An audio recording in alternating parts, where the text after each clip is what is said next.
Madam Khaleda জিয়াকে মিথ্যা ভুয়া মামলায় জেলে রেখেছিল, সেই জেলে তাকে স্লো পয়জনিং করেছিল হত্যা করার জন্য।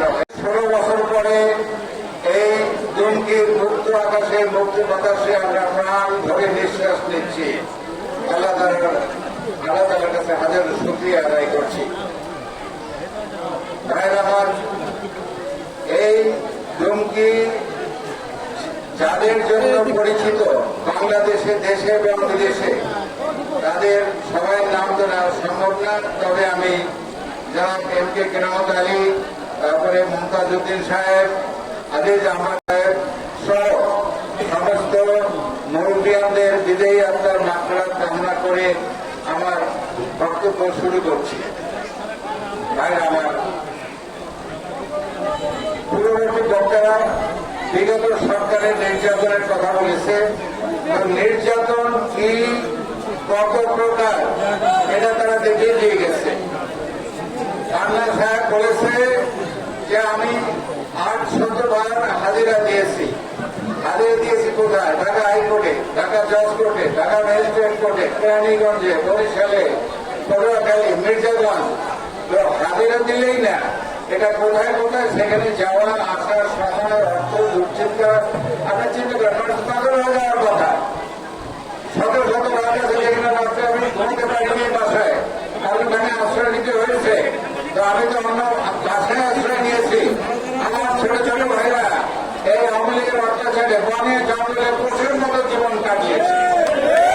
আল্লাহ রহমত হয়েছে, আমাদের ছাত্র জনতার আন্দোলনে এই ফ্যাসিস্ট সরকার, ভারতের তৌহিদবাহী সরকার, তাদের পতন হয়েছে, লেজ গুটিয়ে বাংলাদেশ থেকে পালিয়ে গেছে।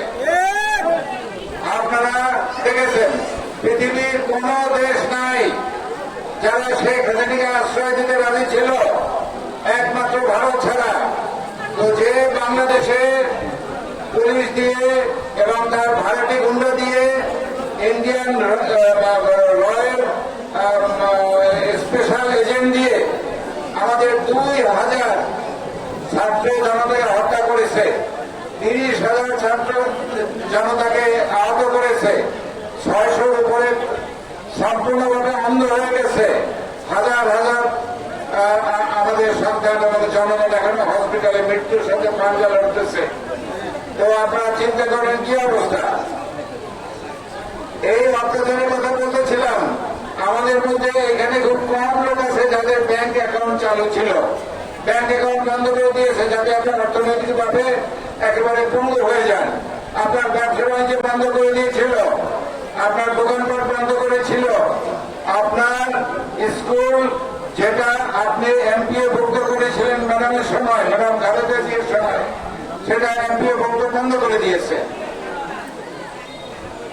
এমন কোন কাজ নাই যেগুলো তারা করে নাই। আপনার বিদেশে যা বন্ধ করছে, আপনার চিকিৎসা বন্ধ করে দিচ্ছে। ম্যাডাম খালেদা জিয়ার বিদেশে গিয়ে উন্নত চিকিৎসার সে পথ বন্ধ করে দিয়েছে। কারণ ম্যাডাম খালেদা জিয়াকে মিথ্যা ভুয়া মামলায় জেলে রেখেছিল, সেই জেলে তাকে স্লো পয়জনিং করেছিল হত্যা করার জন্য। এবং এটা আমার চাইতে ডাক্তার সাহেবরা আরো ভালো বলতে পারবেন। ওনারা এটাই চিন্তা করেছেন, যদি ম্যাডাম খালেদা জিয়া উন্নত চিকিৎসার জন্য বিদেশে যায়, তো ডাক্তাররা তো টেস্টে ধরা ওনাকে বিষ দেওয়া হয়েছিল, পয়জন দেওয়া হয়েছিল, এই জন্য করেন নাই। তারেক রহমানকে কিভাবে ফিজিক্যালি অত্যাচার করে তাকে বন্ধ করে দেওয়া হয়েছিল, সে বিদেশে এতগুলো বছর ধরে চিকিৎসা করেছে, এখন আল্লাহর রহমতে ভালো আছে।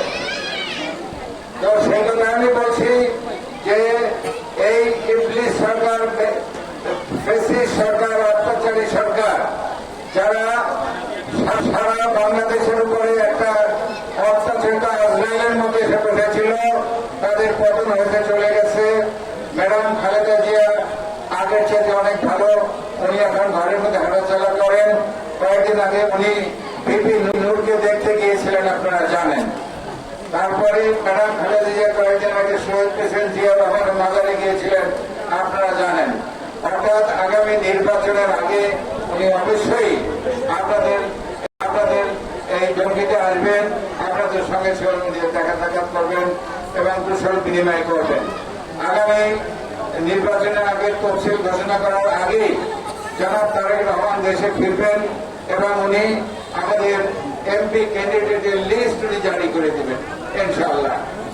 তো এখন কথা হলো এই নির্বাচন যে হবে, আগামী ফেব্রুয়ারিতে নির্বাচন হবে, এখানে সবচেয়ে সুন্দর কথা হলো এটা একটা সুষ্ঠু, সুন্দর, নিরপেক্ষ, গ্রহণযোগ্য নির্বাচন হবে, উৎসব মুখর নির্বাচন হবে। গত 15 বছরে তো আমরা নির্বাচন দেখি নাই, সেখানে কোনো নির্বাচন ছিল না, সেখানে কোনো কি বলে ইলেকশন ছিল না, সিলেকশন বলে তো শেখ হাসিনা বলে তো অমুক অমুক হয়ে গেছে তো হয়ে গেছে।